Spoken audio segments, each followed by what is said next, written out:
ታሪያ ከምናጠፋው በሚዲያ ማጥፋት ይቻላል። በሚዲያ ማጥፋት ይቻላል። የኢስላም ስሜት እንዳይኖረው፣ የአኺራ ፍቅር እንዳይኖረው፣ ስለ ዲን እንዳያስብ ትልቁ መምቻ ሚዲያ ነው። በተቃራኒው ደግሞ አላህን እንዲያስታውስ፣ ከአላህ ጋር እንዲቀራረብ፣ ለጌታው ቅርብ ባሪያ እንዲሆን፣ ለእናቱ ታዛዥ እንዲሆን፣ ለማህበረሰቡ ሩህሩህ እንዲሆን፣ ቻይዮ እንዲሆን፣ ሆደ ሰፊ እንዲሆን፣ ትልቅ ሰው እንዲሆን ደግሞ የሚያግዘው የሚዲያ ነው። ሚዲያዎቻችን ስናያቸው ደግሞ ዛሬ በጣት የሚቆጠሩ መሆናችን ያው ያሳዝናል ብለን ግን ማቆም ከኛ አይጠበቅም። ወዴት መሄድ አለብን፣ እንደምን ምን ማድረግ አለብን የሚሉት ነገሮች ከምንም በላይ ሁላችንም የሚያሳስበን ትልቅ ጉዳይ ነው። እኔ እንግዲህ እንደማውቀው ከስር በፊትም ሆኜ ከስር በኋላም ያለው በተለይ ቢላል ቲዩብ የሚጫወታቸው ሚናዎች ቀላል አይደለም። ቢላል ቲዩብ እስር ላይ ያለን የምንሰማው እስር ቤት መቼም ቢላልን ባናይም የቢላልን ግን ኢንፎርሜሽን ይዘውልን የሚመጡ ሰዎች ስናይ ትልቅ ደሙን እየሰጠ በደህንነት እያስፈራሩት በተለያየ ሂደት እናሳያለን እየተባለ አልহামዱሊላህ ዛሬ እዚህ ደረጃ መድረሱ ከማንም በላይ አላህን እናመሰግናለን። ይህም ቢሆን ግን ቢላል የት ነው ያለው? እንኳን እኔ ቢላልን አይደለም ዛሬ እዚህ ሚዲያ ለምናገረው ሀሪን ቲዩብ የት ነው ያለው? ዛውያ የት ነው ያለው?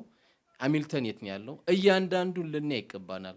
እኛ ቢላል ቲዩብ እርዱን ብሎ መጠበቅ ለኛ ሼም ነው፣ ሊያሳፍረን ይገባል። ምን ችግር አለብህ ብለን ልንጠይቀው ይገባል። ምክንያቱም ካሜራማኑ ጉሮሮ አለ ይበላል፣ ካሜራማኑ ጫማ ይፈልጋል፣ ካሜራማኑ ትራንስፖርት ይፈልጋል። እነዚህ ሚዲያዎችን ካልያዝን ሁሌ በሐዘን ብቻ ይሄ ቴሌቪዥን እኮ እስልምናን እንዲያረገ ብሎ መናገሩ ጥቅም የለውም።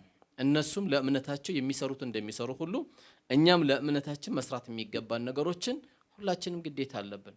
ስለዚህ ቢላል ከማንም በላይ የሚሰራቸው ስራዎች ተቆጥሮ የሚያልቁ አይደለም። ሂደቱ ላይ እየተሳተፈ ቦታው ላይ እየቆመ አንዳንዴም ቀጥታ እያስተላለፈ በየርንበት ፕሮግራሞች ሁሉ ይሄ ትልቅ አለ ይሄ ትንሽ አለ ሳይል ሁሉ ይመለከተኛል ብሎ የምናይበት የቢላል ቲዩብ ሂደት ከምንም በላይ ዛሬ አንድ ዜና ሰምተናል። ያም ዜና ወደ ቴሌቪዥን ሊሄድ ነው።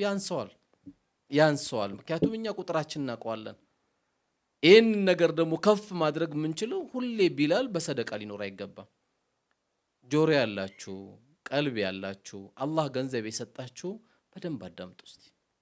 አንተ ገንዘብ ስላለ እድለኛ ነህ። እድለኛ ግን የምትሆነው ለኸይር ነገር ስታውለው ነው። እያንዳንዱ ሂደት ላይ አንተ መግባት አይጠበቅብህም። ገንዘብን ግን ካስገባ ለቢላል ምን አገኘ? አንድ ስኬት ሰርታል። አንድ አሻራ ለዲን ጥላል። እኔ በህይወቴ ያለው አንድ አሻራ ለዲን ካልጣልኩኝ በምድሯ ላይ ትርፍ ሰው ነው መባለው። ለራሱ የሚኖር ሰው ትርፍ ሰው። ስለዚህ የሙስሊሙ ጉዳይ መፍታት የምንችለው ማጠናከር የምንችለው ከማንም በላይ ቀና ማለት የምንችለው እኔ እናንተ ነገ ልጆቻችን ቀና ብሎ መሄድ